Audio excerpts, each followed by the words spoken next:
Hi there, I'm Adam Hill, here as part of the Cord Resilience Committee lecture series. I'm going to talk to you about your loans, your money, and how you can manage them both during and after residency. By the time you finish medical school, most of you will have debt. In fact, 76% of you will have it, and on average, $192,000 worth of it. That number includes medical school and pre-medical education, though the pre-med component in most cases is only a small fraction of the total number.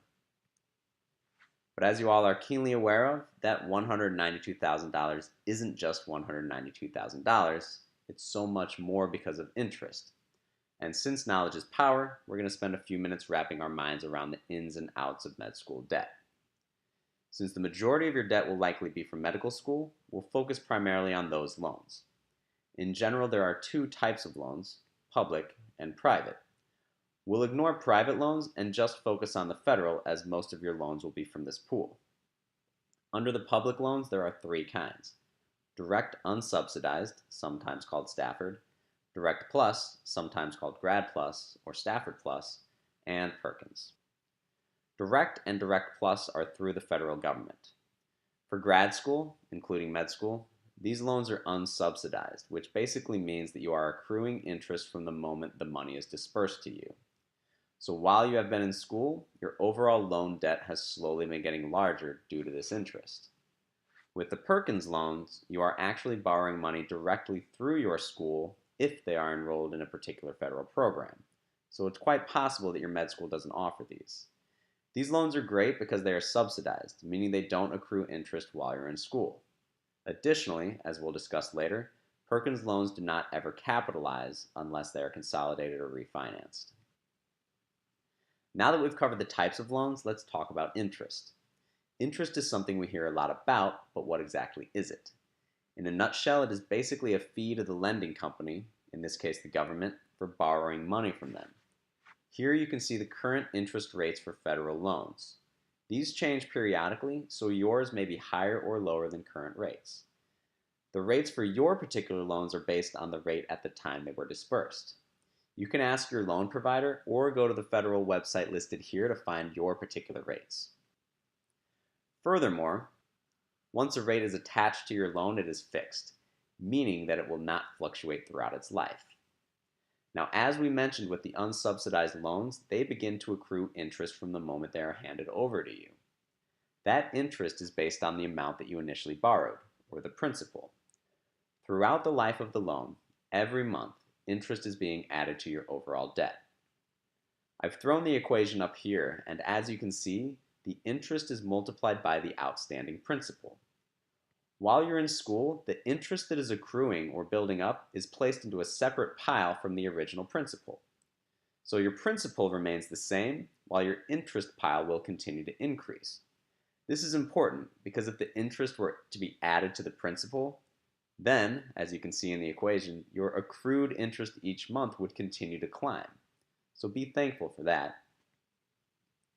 So we've got our loans, we've got our rates, and we've got our two piles of debt, our principal and our accrued interest.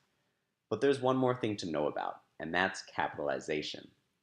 Capitalization is the process where the accrued interest gets rebundled with the principal.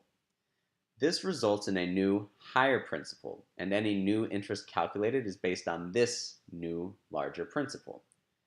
Going forward, all new monthly interest accrued will be higher than it was prior to going through capitalization. So now you're essentially paying interest on interest. Kind of crappy, but it's an unavoidable process, unless your loan is a Perkins loan. But for the majority of med school loans, it's a guaranteed occurrence and will occur in one of several instances. It can occur when you finish school and are placed into a default repayment plan. This would be the case if you graduated and did absolutely nothing with your loans, hence the term default. In most situations, this should not happen. One, because you will not be able to pay off your loans under a default repayment plan on a resident salary. They're usually about $2,500 a month with the current interest rate. And two, because there are better options out there. Capitalization will also occur when you leave an income-driven repayment plan or your forbearance ends. This ideally will occur when you finish residency, get a job, and have a salary increase. Your loans will also capitalize if you consolidate your federal loans or refinance them with a private lender. So, as you can see, depending on how you manage your loans, there's a possibility that your loans can be capitalized more than once. We'll tackle what income-driven repayment, forbearance, consolidation, and refinancing means next. But before we move on, it should be noted that both forbearance and income-driven repayment plans require you to apply annually and provide income and tax information. If you fail to do so, your forbearance or income-driven repayment status would end. You would then be entered into a default repayment plan and your interest would capitalize. So don't forget to file your paperwork. Now, if you're still in medical school and watching this, you have time to figure out what's best for you as a resident. If you're in the early stages of residency, you can hopefully take this information and potentially make some changes. Consider that on average you are $192,000 in debt. That's without accrued interest. The average salary of a first-year resident is $54,107. With that information, you should be able to figure out what's best for you based on some options that were mentioned earlier: forbearance and income-driven repayment. And for you medical students out there, remember from one of the earlier graphs that direct plus loans do not have a grace period. So the sooner you make a plan, the better. To figure out whether to enter forbearance versus income-driven repayment basically boils down to one question. With my $54,170 annual salary, can I afford to make small payments every month towards my loans? If the answer is no, check again. Are you sure you can't spare even a little bit every month? If the answer is still no, then you should consider forbearance. The government has set aside special instructions for those with student debt who are enrolled in a professional training program such as residency. This is called mandatory forbearance. So every year you can fill out a form stating you cannot afford to make loan payments due to you being a resident, and the government says, meh, we'll put it on your tab. Now, while this sounds great, remember that you are still accruing interest throughout your 3 to 4 year residency, and that accrued interest will be capitalized when you finish. So overall, with these forbearance plans, you will end up paying more in the long run. But if you can't afford small monthly payments, it's definitely the way to go. But if your answer to the question was yes, then an income-driven repayment plan is the best option for you. And it's generally just a few $100s a month. Under these plans, individuals with high debt-to-income ratio, such as residents, may be eligible to make lower monthly payments through one of several programs under the umbrella of income-driven repayments. First, the cons of this approach, and there's really only one: you will have less pocket money each month. Now for the pros. First, the obvious. The government will always apply your payments first to any newly accrued interest, so you're slowly chopping away that interest pile, or rather, keeping it as small as possible. So when you finish residency and your loan's capitalized, your new principal will be less than if you had done forbearance and simply let your interest accrue untouched. Second, these income-driven repayments count as qualifying monthly payments to the government. And that matters because there is a program called Public Service Loan Forgiveness, which relies on someone making 10 years worth of qualifying monthly payments while working in an underserved area. If a person does so, they are eligible to have the remainder of their federal loans forgiven. We'll get back to that idea shortly. Now, it should be noted that the Perkins loans, should you have any, are not eligible for income-driven repayment plans, so you'll likely place them in forbearance. But that's not necessarily a bad thing, because while they will accrue interest, they will never capitalize. So if we put the two approaches of forbearance versus income-driven repayments side by side, we would have something that looks like this. This is based on a 3-year residency with the numbers in parentheses applying to those in a 4-year residency. As you can see, you accrue a lot of interest throughout medical school and residency. By paying down your interest each month during residency, you will lower the total accrued interest and ultimately save you money in the long run by lowering your new principal. That new lower principal will in turn result in lower amounts of accrued interest each month. If you're having trouble understanding why that is, look back at the equation from earlier. For most of you, you will only be eligible for 2 types of income-driven repayment: the pay-as-you-earn plan and the income-based plan. Overall, the differences are minimal, but in general, most will pay less per month with the pay-as-you-earn plan. Additionally, with the pay-as-you-earn plan, there is a cap on the amount of interest that can be capitalized, generally no more than 10% of your initial principal. So it is important to look into both options, see which one you are eligible, and which one makes the most sense. It's important to note that regardless of your approach during residency, you can always pay more than you are required. If you're in forbearance and have no monthly requirement, you can still put any extra money you find lying around at the end of the month toward your interest that's accruing. Work on lowering that capitalized principal. Doing so won't qualify as a monthly payment toward loan forgiveness, but every little helps. Same thing goes for any loans in the income-driven plans. You can always pay more if you have it. I mentioned the Public Service Loan Forgiveness Program earlier, so let's spend a few moments talking about it. The Public Service Loan Forgiveness Program, or the PSLF, was started in 2007 with the idea that users who borrowed from the government and then worked in an underserved sector of society could have their loans forgiven. This is contingent on a person making 120 qualifying loan payments, which works out to 10 years. This will apply to all of your federal direct loans, except for any Perkins loans unless they have been consolidated. Now this sounds great, especially to doctors, because a large number of us will end up in hospitals or clinics that will likely qualify as underserved. Now there's obviously more to it than that, but I'll go over a few of the finer details to consider. First, this program has not come into fruition yet. It was started in 2007, so the first group of people having made 10 years worth of qualifying payments is occurring this year. And there's already been some issues with lawyers who thought their jobs were considered underserved, but the PSLF has disagreed, meaning that those lawyers are still on the hook for the rest of their loan. Now it'll be interesting to see how this plays out for the medical community in the coming years. Second, in order to do this, you have to have signed up for some repayment plan while in residency. And the reason behind this is, well, math. When you finish residency, you are automatically placed in a default 10-year repayment plan. This means that if you were in forbearance while in residency, your first qualifying payment toward PSLF would start as an attending. And if you make 10 years worth of those qualifying payments after being in forbearance, then guess what? You just paid off your loan and there's no balance for the government to forgive. In order for it to work, you would have to be enrolled in some repayment plan while a resident, likely an income-driven plan as we discussed.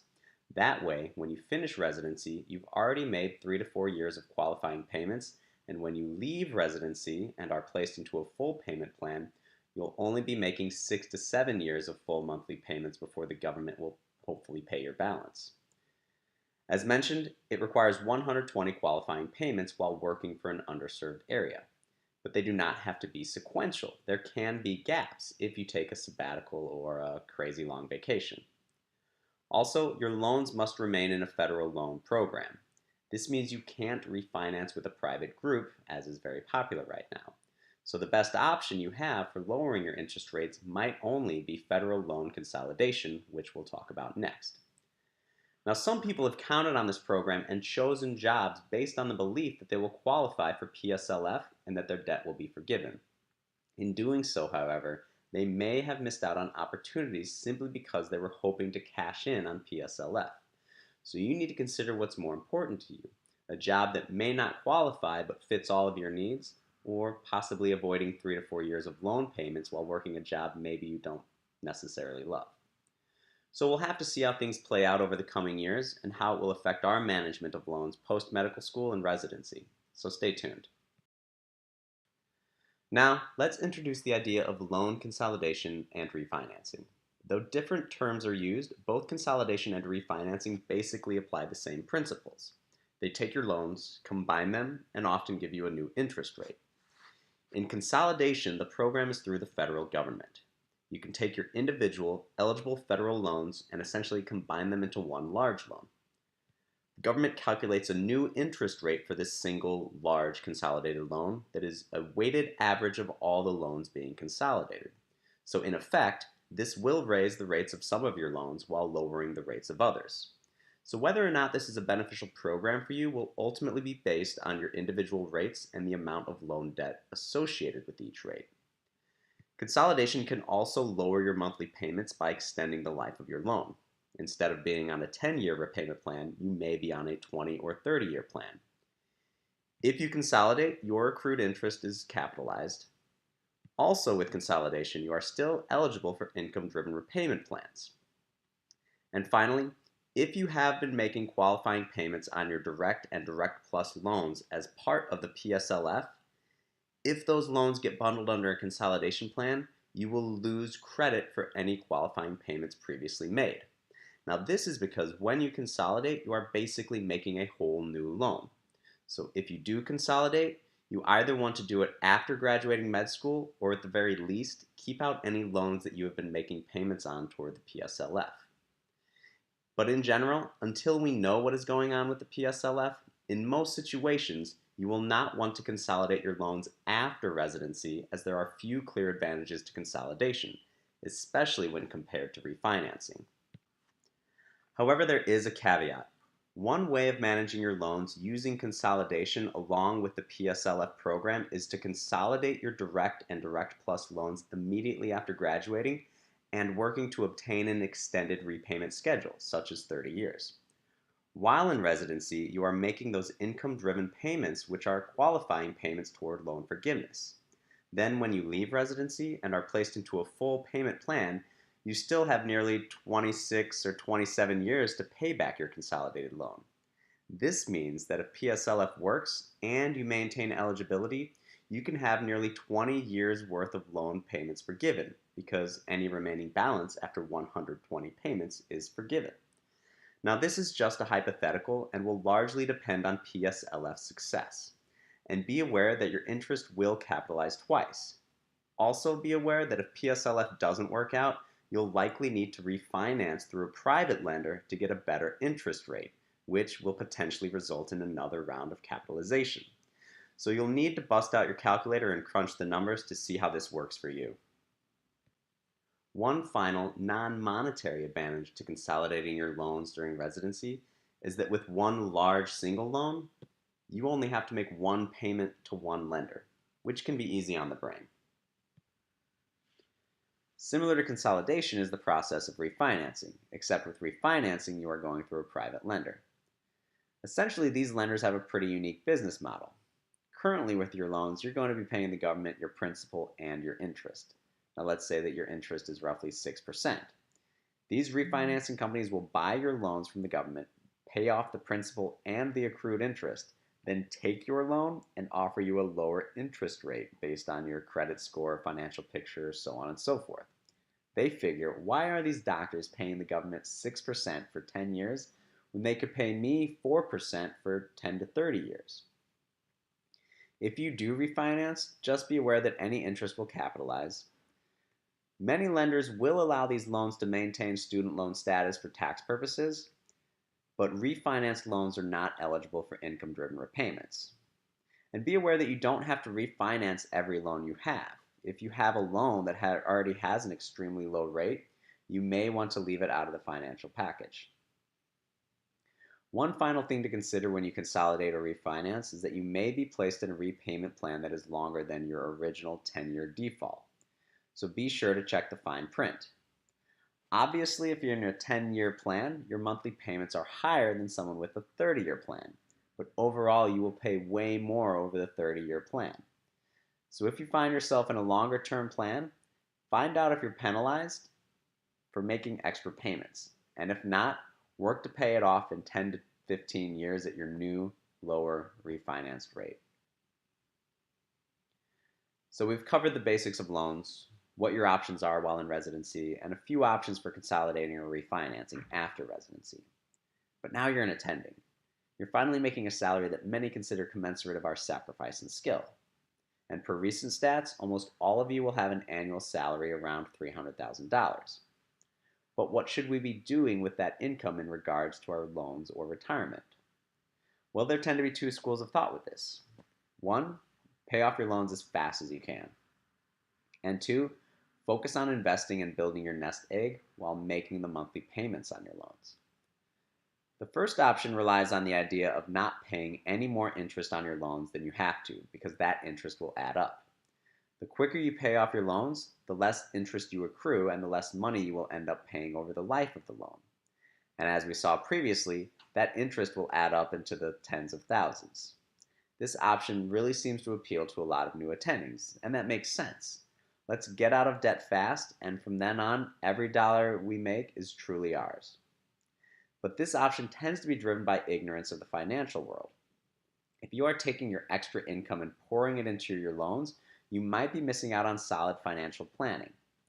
Even if you are contributing the full amount to an employer or personal retirement fund before you aggressively pay off your loans, you're likely still missing out on adding to savings accounts, IRA programs, and additional investments that could be very lucrative later on down the road.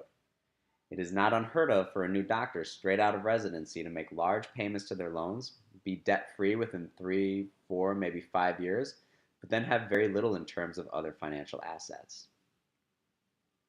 The second school of thought relies heavily on the idea of compound interest. It also relies on you being able to refinance your loans to a low rate, generally in the 3 to 4% range. With this idea, you make the minimum monthly payments, and with the remaining extra income, you maximize your retirement accounts. Build up a healthy savings account, make additional investments to things like real estate, mutual funds, and the like. You will pay more interest over the life of the loan, but the long-term investments are what you're counting on. The premise behind this approach is that the average stock market or investment return historically is between 6 and 8%. This is where compound interest comes in. Similar to our loans capitalizing interest, the interest returns you make on financial investments will be added to your initial investment amount, thus creating a new balance. That balance will then accrue interest, with that interest being added back to the balance, and so on and so forth. This process continues throughout the life of the investment, usually monthly, quarterly, or annually. With that idea in place, it makes sense that the earlier you start investing, the more money you will make in the long run. Even a few years can make a huge difference, as you can see in the table here. What this table shows is what it could look like if you chose either the pay it off early approach or the invest and rest approach. This table assumes a few things. First, that you've refinanced your loans to a rate of about 4%, which means that you are not planning on going through PSLF to pay off your loans. It also assumes that your investments are making 6% interest returns and that you are contributing monthly to these plans. It also assumes that your investment is compounding annually, and finally, that once you have finished paying off your loan, you begin putting your prior loan payments toward the investment. When we crunch the numbers, we see that if we have $5,000 monthly to put toward loans and investments, if we pay the loan off over 10 years and invest early, after 35 years, normally when we retire, we will have made over $200,000 more than if we paid off the loan in 4.5 years and then started investing. And with higher rates of investment returns, lower refinanced loan rates, and interest that compounds monthly, that difference could be even bigger. Now remember, this is just an example of two different scenarios, and that there are many different approaches when it comes to balancing paying off your loans and investing. Time for some final thoughts. First off, if the PSLF does turn out to be a successful program and something you want to do, you're going to want to be involved in an income-driven repayment plan while in residency. Otherwise, it won't be of benefit. Don't refinance or consolidate after residency, as this will also make PSLF unbeneficial. If you realize consolidation is beneficial, you hopefully did it right after medical school to keep any qualifying payments toward PSLF eligible.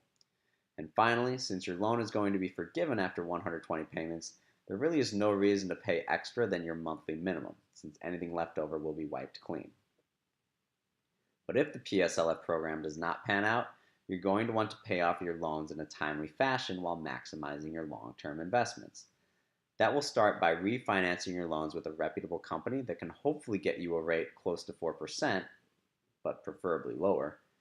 If your rate is greater than or equal to 5%, that's getting pretty close to the average return on most investments. So in that situation, you would want to put more of your excess income toward paying off the loans and a smaller amount toward investments. And if you can only refinance to a rate closer to 5%, you might consider not refinancing at all. The key is to not sacrifice your long-term investments. Focus on trying to pay off the loans in 10 to 15 years to minimize the overall amount of accrued interest. If you've done this and still have income remaining, take a vacation or put more toward your loans. And don't forget to do something with your loans while in residency, ideally income-driven repayments, but as we mentioned, forbearance is also an option. Regardless of your approach to paying off your loans, there are a few things you should definitely do. Max out your retirement contributions. Have 3 to 6 months of income set aside in a savings account that you can have access to for emergencies and unforeseen circumstances. Even better, make that a high interest savings account. Put your loan payments on electronic auto debit. Many loan providers will reduce your interest rate by a fraction just for doing this, usually between 1.25% and 0.5%. If you're going to make extra payments towards your loans, it's better to do as the extra money becomes available, as opposed to saving up and making one lump sum later on down the road. This is because of interest that will accrue as you wait to make that big payment. And finally, budget yourself.